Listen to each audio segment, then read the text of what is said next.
So, John chapter 18. John chapter 18. Does anybody want to start off reading, or do you want me to start off reading and then someone pick it up? Or okay, I think Miss Sharon said she would start. I think. Yes. He had finished praying. Now, Barabbas was a robber. Thank everyone very much for reading. I think that's one of the most people collective, I guess, that we've had read in a class. That was great. Thank you all for doing that. So Jesus had spoken these words, talking about that high priestly prayer of chapter 17, and they go out over this ravine of the Kidron Valley, and there's a brook there. I think I mentioned this last week or a couple of weeks ago or something. But when we consider, they're only going really, it's, a little bit of a walk a ways, but I mean, you can see it from Jerusalem.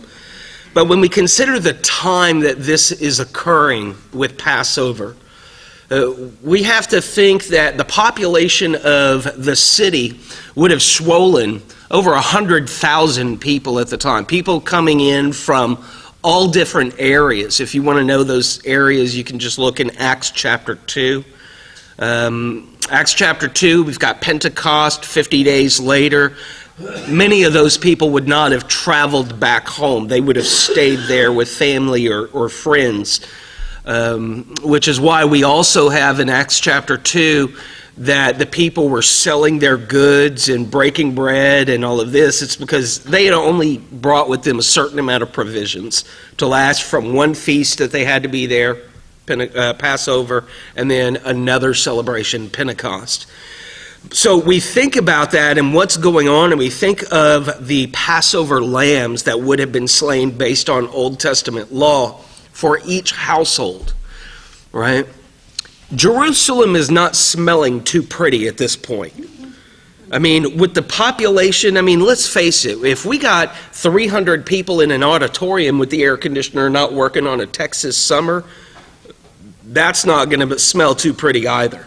Now, let's picture 100,000+ people in this city, not really built for 100,000+ people at this time. It's hot.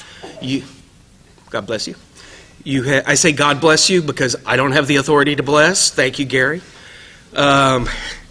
So we think about this, and we also think of the amount of sacrifices. It smells like a slaughterhouse, right? But also the blood being cleansed and washed off the altar and what have you, that's all traveling downstream. Now, it's the Kidron Valley, so it's down here. So it's flowing down. That was probably the Kidron Brook, or the Brook of Kidron. It was probably just as bloody as the Nile was during the time of Moses and the Egyptian plague. The city reeks of death, and they're walking through it. He's walking through with his disciples. They're crossing over this bloody river, right? Well, we sit there and we sing the hymn sometimes, when we talk about crossing over Jordan. Right? Well, what makes Jordan possible but the sacrifice of Christ, the blood of Christ? And here he is passing over the blood of the lamb, the Passover lambs, to go into this garden. And it's interesting that he's going to the garden. Now, we know from the text that he went there a lot of times to pray. Judas knew that he frequented the area. But what's kind of interesting is the last time that there was such evil and such good in a garden was in the beginning. That's the last time. When you've got the serpent and you got Adam and Eve. That's the last time there was such good and such evil in one place at one time. But unlike the Garden of Eden, when the devil went in, Jesus is going into the garden. It's like on the one hand, you've got the adversary, you've got the serpent, Satan, devil, whatever word you want to use, going into the garden to kind of like, I'm taking the fight to God. Now here we're coming up on the time of the cross, and it's as though God has said, no, I'm taking the fight to you. Right? It's kind of interesting, don't you think? Just that imagery there. And that's the last time that there was that confrontation. And we also might, if you take notes, you might want to write down 1 Corinthians 15:45, talking about Christ being the last Adam. So we've got the first Adam in a garden, and the devil's coming in for him. We've got the last Adam who's going into the garden, taking the fight to the devil. Just kind of interesting, I think. And we've got these verses 2 through 6 here, Judas who was betraying him.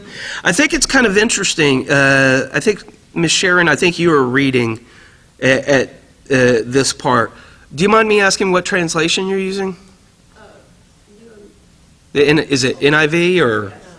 It's NIV Study Bible. Okay. Well, and the reason that I was asking is because I noticed when you were reading, and I'm not sure what translation everybody has, but I thought it was interesting because in verse 2 there, I think it said Judas who betrayed him knew the place. Does it say betrayed like past tense in verse 2? No, you're fine. Is that NIV? Yes. Yeah, okay. NASB says who was betraying him. Yeah, I thought that was kind of interesting. I don't have a King James in front of me, so I'm not sure what it reads there. But I think it's interesting because the idea, who betrayed him, that betrayed, ED, that's past tense, as though it has already happened. But the idea of who was betraying him, it's something that's continuously going on. It's not, I got this 30 pieces of silver, I told these guys where to find him, and he's betrayed, and it's over and done with. It still alludes to the fact that Judas is with them, still walking with them. He is still in the process of betraying him. I just thought that was kind of interesting to point out. Nothing wrong with the NIV. Just thought it was interesting. So Judas, he's betraying him. He knew the place. Jesus had gone there a lot. He received this Roman cohort. And officers, the chief priests, the Pharisees, are lanterns and torches. We think Jerusalem is up here, the Kidron Valley. It's a valley, so it's down here. And we think that this is night. And they are coming for Christ with lanterns and torches and weapons from Gethsemane. Go online and check this out. You can easily see the gate of Jerusalem there. The people could see them coming. They had plenty of time to scatter and run if they wanted to. And this is one of those things where Christ was talking to them earlier about a shepherd laying down his life for his sheep. That no one takes his life from him, that he lays it down willingly. And he said in verse 4 there, Jesus, knowing all things that were coming upon him, he went forth to these people, said, "Whom do you seek?" So Jesus, a man who followed the Mosaic law. Now I'll say the Mosaic law, not the tradition, because the Pharisees had added to that. I'm going to mention it actually in the sermon on Sunday, but I'll go ahead and mention it here as well. And Jews say that in the Torah, the first 5 books of the Bible, there's about 613 commands that they have to follow. But over the course of time, the Pharisees added to that. You might write down Matthew 15 and verse 9, when Christ was saying they teach his doctrine, the commandments of men. Right? So he went about doing good. He followed the Mosaic law, but not necessarily their traditions, right? He had more than a cohort sent after him. Now, you probably may not remember when we were going through the church history and looking at that. A Roman cohort, depending on who you asks, improper. Depending on who you asked, no, I'm pretty sure that's wrong too. It consists of anywhere from 420 to 480 men. That's how many's in a cohort. Or, depending on your translation, what it replaces there for cohort. Yet, there were cohorts and there were officers. Okay? So you've got Jesus, this guy who followed the Mosaic law, who's doing good, who wasn't hiding anything that he was doing. He says later, I was doing things publicly. He's there with some fishermen, a tax collector, a zealot. We don't know the occupations of all of the apostles, as you're aware from our Sunday morning series that we just finished up. But we have to wonder, or at least I do, if it was Jesus' association, at least for me, with Simon the Zealot, that caused so many people to be sent. And here's why I say that. Because, again, Jesus, he followed the Mosaic law. The problem that they had with him was performing miracles on the Sabbath and making himself equal with God. Those were their chief complaints. But you don't send almost 500 people to a guy who's never lifted a finger against anybody. Okay, they did. So my thought, and this is just my thought, I'll tell you right now, there's nothing biblical to back it up, it's just a personal thought, is that I have to wonder if because Jesus was associated with someone like Simon, who is a zealot, a trained murderer, that maybe, and again, we don't know the occupations of some of them, that maybe they thought that there was going to be some trouble. Who's they? The chief priests and the council and all of that. Okay, in the daytime he's doing this. So they're judging him on his association.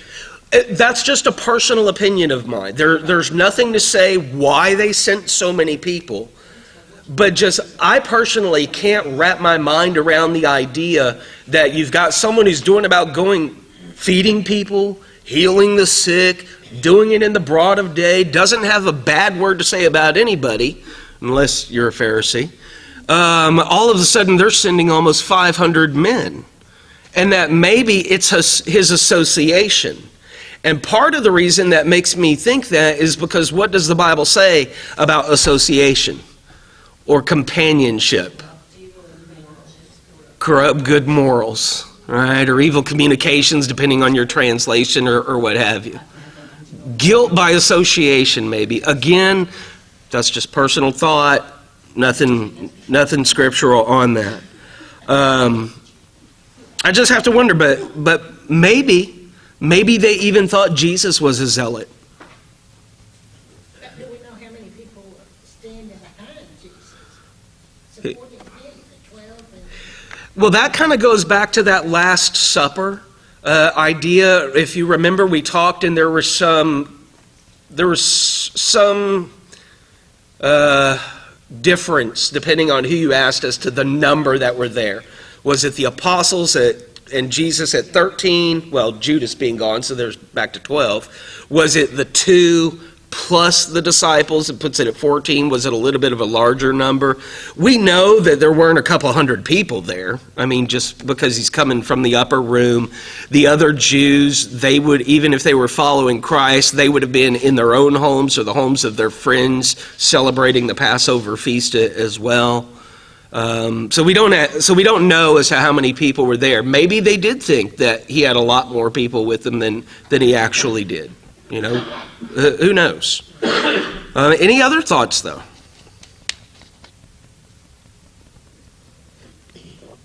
Crickets chirping. Okay.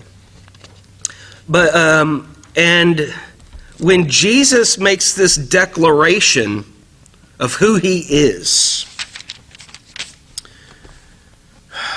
I am he. Now, some translations might not have the he in there. It might just say, I am. But when he says that, they fall back. And, you know, it's impressive, but it's still kind of a pretty humbling or humble display of Jesus' power. After all, I mean, if he wanted to, he called down fire from heaven, and they are crispy critters right there on the spot. But he sees everything coming, and he stays. right? Betrayed by a kiss, but it doesn't say that in John. No, it doesn't. And there are elements to that aren't included in one gospel that are included in the other, like the betrayal of a kiss, like the fact of, them asking, well, who slapped you? And some people are like, well, he doesn't know, because if you look at another gospel account, his head was actually covered with a sack and everything. So you do kind of have to piece through them together. If you have an opportunity, there's a book. It's a parallel gospel or parallel New Testament. You can just get the gospel accounts and just, you got Matthew, Mark, Luke, John, so you can kind of read them all open side by side like that. You may actually on BibleGateway.com be able to do that in the settings as well. But Jesus, born as a humble baby, right, heralded by angels, laid in a manger, yet announced by a star, submitted to baptism, hear the divine voice of approval, behold, this is my son in whom I'm well pleased. He slept when he was exhausted, he slept when he was tired, but he woke up to calm the storm. He wept at the grave, then he called the dead to life. He submits to these troops and then declares his majesty, if you will, by saying, I am, or I am he. Knocks them over. Maybe they were shocked at, I got 500 people here. I thought you were going to put up more than a fight, more of a fight than this. I thought we'd have to sit there and take you all in and torture you and figure it out. I'm right here. It's me. And it just knocks him over. His life is full of, I don't want to say contradiction. Well, in our eyes, it might be, things like if you lose your life, you find it. If you have your life, you lose it. That type of thing. Yes, he goes to the cross and suffers death, but in suffering death, he conquers death. That type of thing. So verses 7 through 11, he again asked them, whom do you seek? And they said, Jesus the Nazarene. Jesus answered, I told you that I'm he. If you seek me, let these go their way.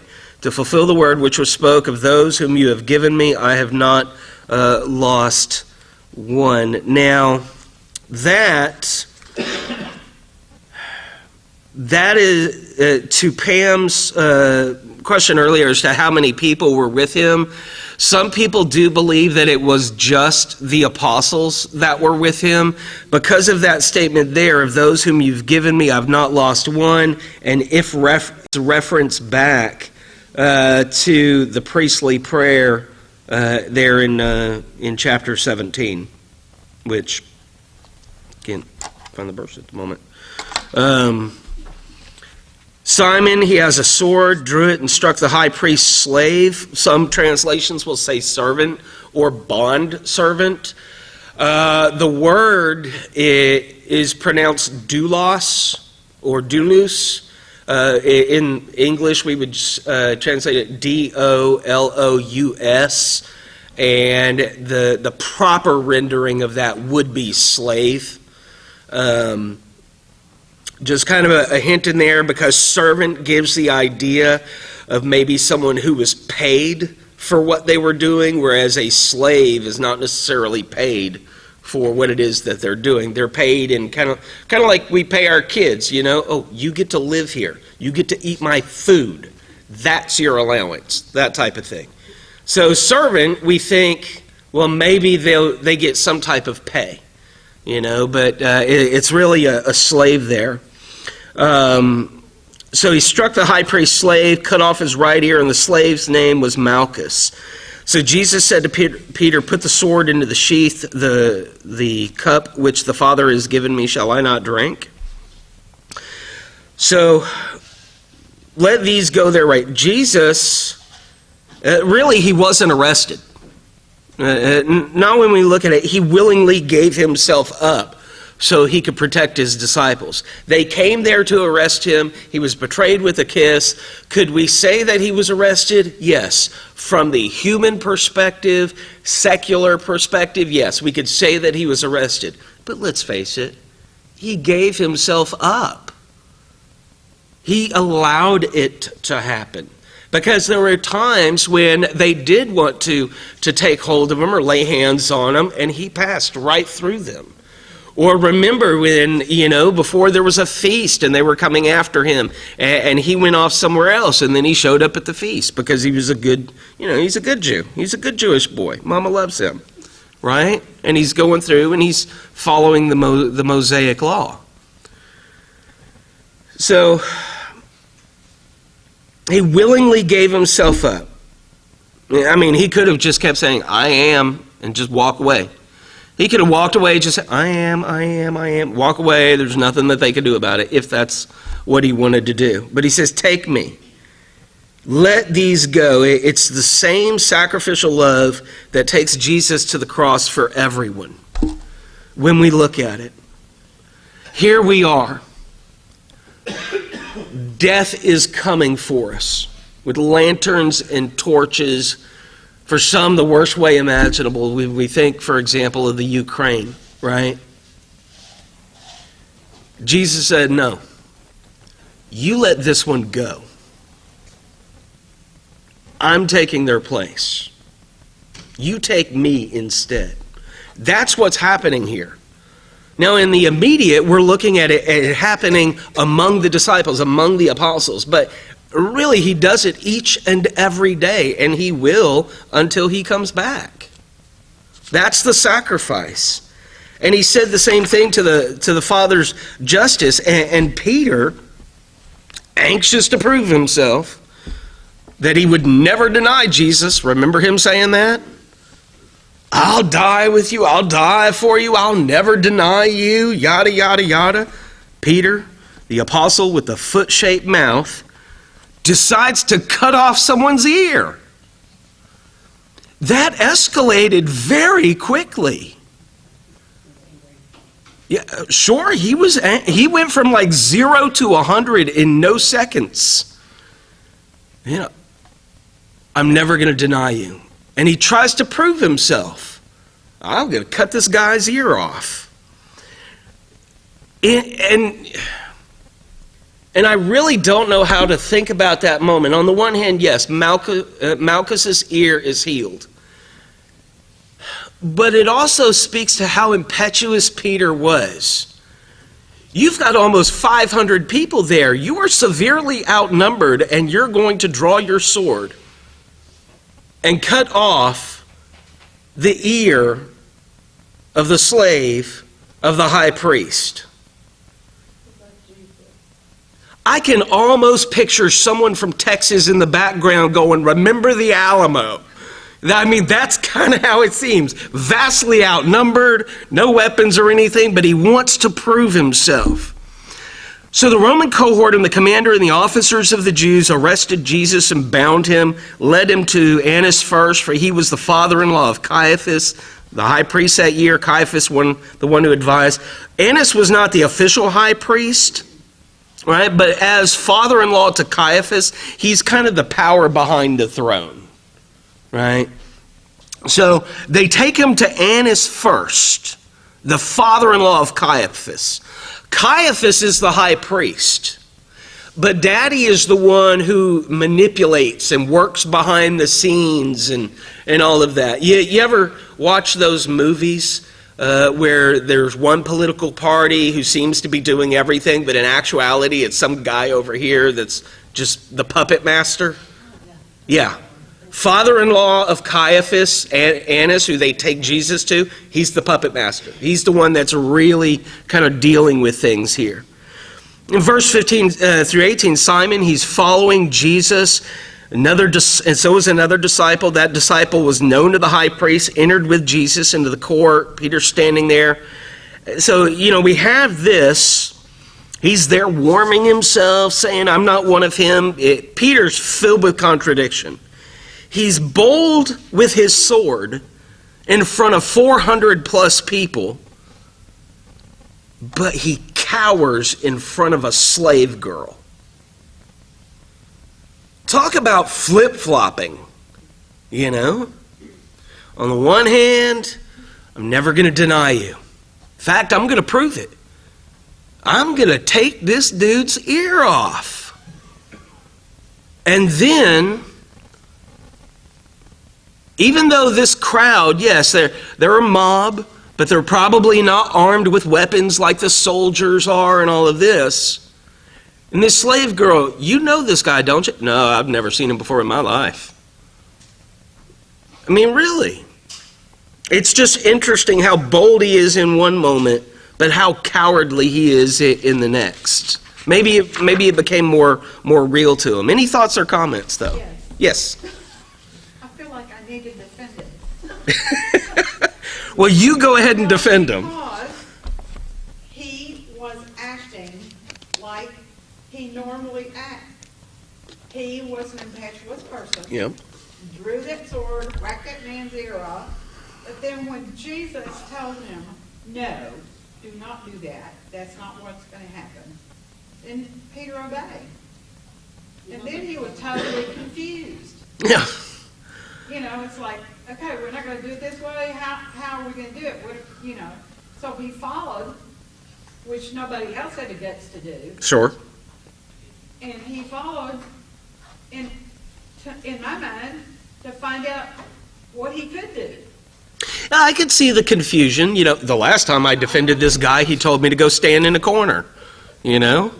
So what I do now, I could see that, him being confused and not knowing what to do.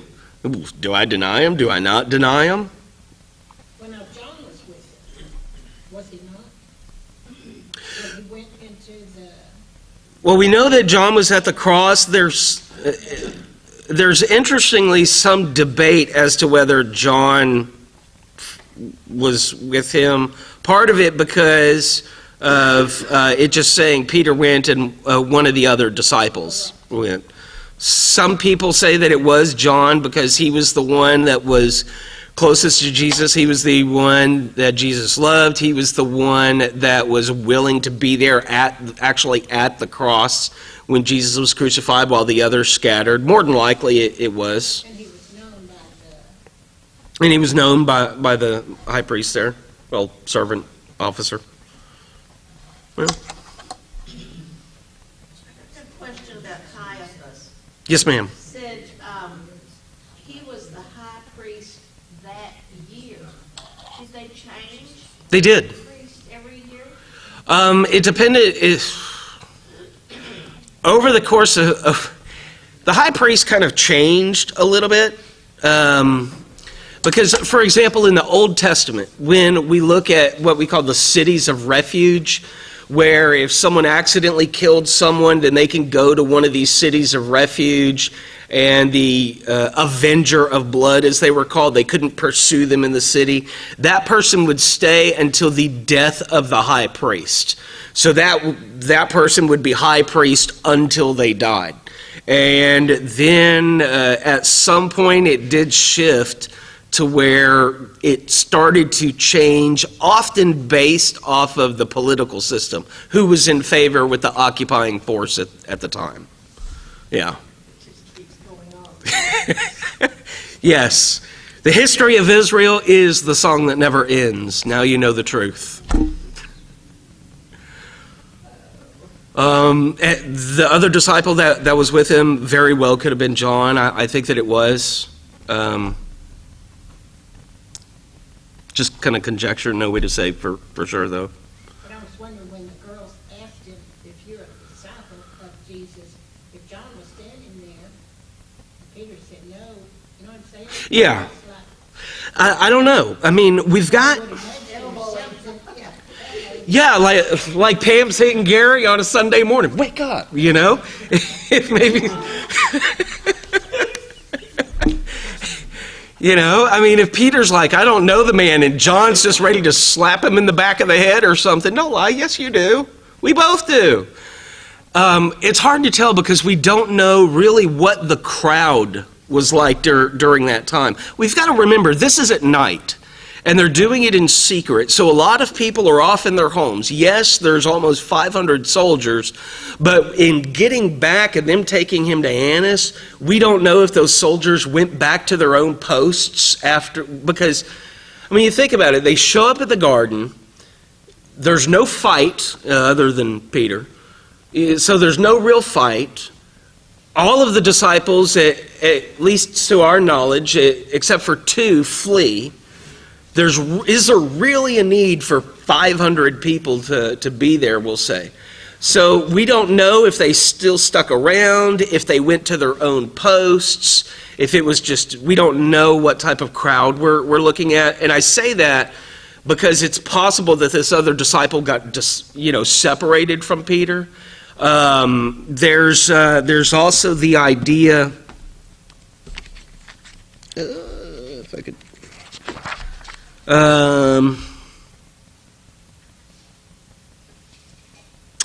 it's also, verse 15 there, Simon Peter was following Jesus, so was another disciple.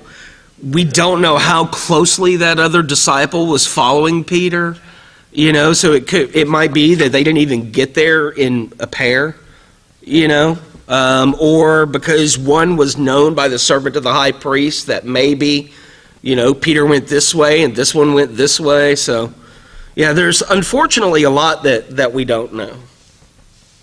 Any other thoughts or comments? Okay, definitely shouldn't have had that energy drink. So, the high priest, he asked Jesus about his disciples, about his doctrine, really. Annas asked about Jesus' disciples, I don't know, because of fear, maybe jealousy. Jesus doesn't mention his disciples at all, though. Protecting them to the end. Why are you asking me? Ask those people who've heard me. Ask them what I've said. Don't ask my disciples. He doesn't even mention them. Ask the other people who heard me. And they've already heard some of this. Remember the man who was healed? And they tried asking him, and he ends up kind of humorously, "Well, you want to be one of his disciples too?" And they try asking his parents, and it's like, "No, he's of age. You ask him," because they feared being put out of the synagogue. So they had already heard. They even heard from their own soldiers who said, "No man speaks like this one. That's why we didn't arrest him." So, ask those people that have heard me what I said to this. So he's not being uncooperative with them. He's really just giving them kind of legally what he's able to give them. He's giving them the opportunity to seek out other witnesses. Remember, the Old Testament law was 2 to 3 witnesses. And we even find that in the Old Testament that's in the New Testament, if that makes any sense. Because remember, not all of Matthew, not all of Mark, not all of Luke, not all of John is New Testament. It's Old Testament up until the cross. And remember, what did Christ say when you're dealing with the brother? Take your issue to him in private. If that doesn't work, take 2 or 3 witnesses so that the word may be established. That's Old Testament law. Christ here, he's not being uncooperative. He's giving them an opportunity to go find your 2 or 3 witnesses. You don't have to ask my disciples. And that also speaks to what he said to the Pharisees about them loving each other. My disciples, in the undertone, there's, my disciples are going to support me. How about you go ask other people about what they've heard about me? Ask the people that don't like me, what they've heard me speaking. There's no formal charge, and here's part of the reason. There's no formal charge until witnesses have been heard. No formal charge. So by asking him to answer for his disciples, really that's kind of the district attorney there trying to play a little legal hardball. If I ask him about his disciples and he tells me, then he has confessed with his own mouth. There's no need for me to go get witnesses. But if I have to go get witnesses, then a formal charge has to be brought. And if it's a formal charge, we wouldn't be doing it at night because that's not the way the Mosaic law works. Does that make sense? Yeah. So, I mean, really, they're trying to be tricky about the whole thing. And, it's the high priest's duty to call the witnesses first, beginning with those for the defense. It's under Jewish law, kind of basic legal protections there, that, normally in today's society, the prosecutor, they call their witnesses, and they're witnesses for the state, right? And then the defense team, they call their witnesses for the defense. Under Judaic law, correct me if I'm wrong, Rabbi, but under Judaic law, the prosecutor, if we want to say it that way, they would be the one to call witnesses, and it started with witnesses for the defense. Then they would deal with the people for the state. By his silence, he agrees. Any thoughts or comments? Okay, so 25, 26, Simon Peter is standing there warming himself, getting all toasty. They say to him, "You're not one of his disciples, aren't you?" He denied it, said, "I am not."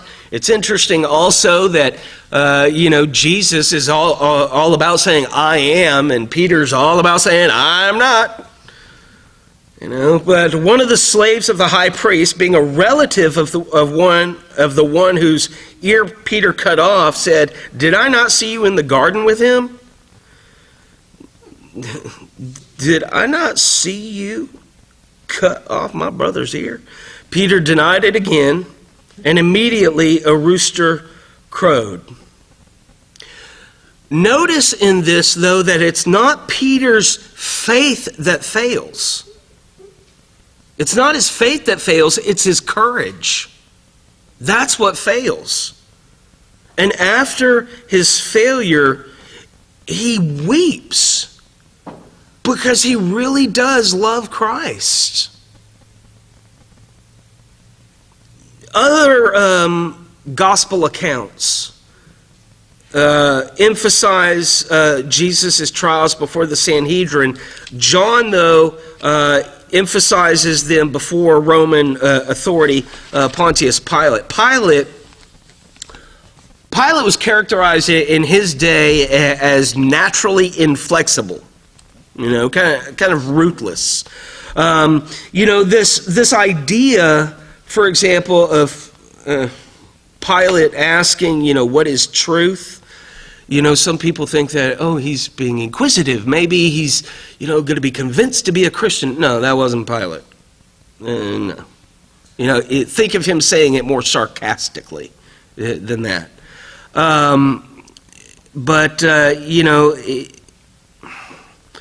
In times past, from what we know in the record, in the biblical record, he had shown great insensitivity to the Jewish religious traditions or concerns.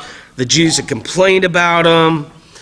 When we look at some Roman records, the Emperor Tiberius was suspicious of conspiracy against him. An interesting point regarding Pilate, get over here, is that we really don't have any evidence that he even existed. I say almost. I was trying to get the year here that I had in my notes. All that we have, because there's no scrolls that remain that he wrote, there's no extra biblical texts that we have found or what have you. And let's see here.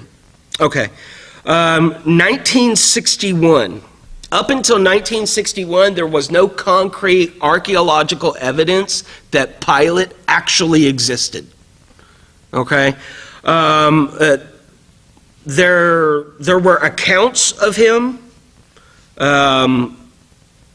in other books, extra biblical texts, as well as what we have here in the Bible.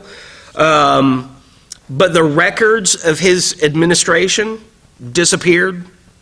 Again, no scrolls, no tablets, no authentic letters to Rome that someone in his position would have written, what have you. The Roman ruins that remain in Israel don't seem to have anything to do with them either. But in the summer of 1961, Italian archaeologists, they found a piece of limestone, 82 centimeters wide, 68 centimeters high. I'm not converting that. I don't even know. Someone can Google it. But they found this piece of limestone in the ruins of a sports stadium in Caesarea. The stadium actually was not there during Pilate's time. He had actually been yelling and dealing with gladiators in another place. But the stone bears his name. And that's pretty much it. So it's kind of interesting that this guy who is going to be washing hands and who's talking to Christ and all of this, that there's not really a record of him except for that piece of limestone. Possible that he had it destroyed. Yeah, possible that he had it destroyed. It's possible that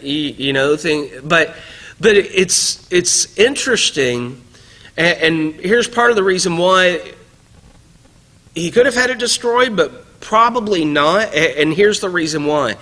If I write a letter to you, I stick it in the mailbox, goes through USPS and their modernized, vehicles and all that type of stuff, and it gets to your mailbox, it's in your possession now. The only way that I can destroy that letter would be to break into your house, dig through all your stuff, find the letter, and then destroy it. There's no evidence of any letter that he even wrote to Rome at all. And this is someone who would have had to have given reports to his superiors. So even in Rome, there's nothing really that people have found, at least not that I was able to find that people had found when I was doing these. So if you go home and you get on Google or something like that, verify your source, and then get back with me. Anyhow. Sure. Man, it wouldn't be far from what people are trying to change now, right? Verses 28 through 32. So they didn't go into the praetorium because of being defiled, because they're Jews and non-council and what have you. So really kind of with irony, John, he exposes the hypocrisy of the priests. They'll murder an innocent Jesus, but they were afraid of being ceremonially defiled. You take him, you judge him according to your law. Pilate, he'd rather not take the case, yet the Jews want him to take it so that they can lawfully have Jesus killed. And yet nothing has been done lawfully so far. They may have in part pushed for the crucifixion to bring, partially, there is a curse over in Deuteronomy. I can get there. Deuteronomy chapter 21, verses 22 and 23. Deuteronomy 21, 22, and 23. Put on my old man glasses here. And if a man has committed a sin, the judgment of which is death, and he is put to death, and you hang him on a tree, his corpse shall not hang all night on the tree, but you shall surely bury him on the same day, because cursed of God is he who is hanged, so that you do not make unclean your land, which Yahweh your God gives you as an inheritance. That's Deuteronomy 21, verses 22 and 23. So there is a thought that by taking Christ into custody at night and trying to push for him to be crucified at night was so that maybe they could get it over and done with, and then he would be cursed by God because he would be hanging on a tree overnight. Remember how the Jewish day works. It goes from evening one day till, evening the next day. And so he would be going on the cross, and then he would be, on the cross still, and so he'd be cursed by God, curse anyone who hangs on a tree. By the way, fun fact, if you did not know, the reason that the Jewish day goes from evening of one day until evening of the next day, instead of like our Roman, midnight to 11:59, is because actually of Genesis. Because of what God said there, what Moses records there. There was evening and then there was morning the first day. So that's why they go with evening through morning. Fun fact. So there's that idea. That he would bear, some type of curse because of that. Well, I went about 30 seconds over, so. Anybody have any closing thoughts or comments or anything?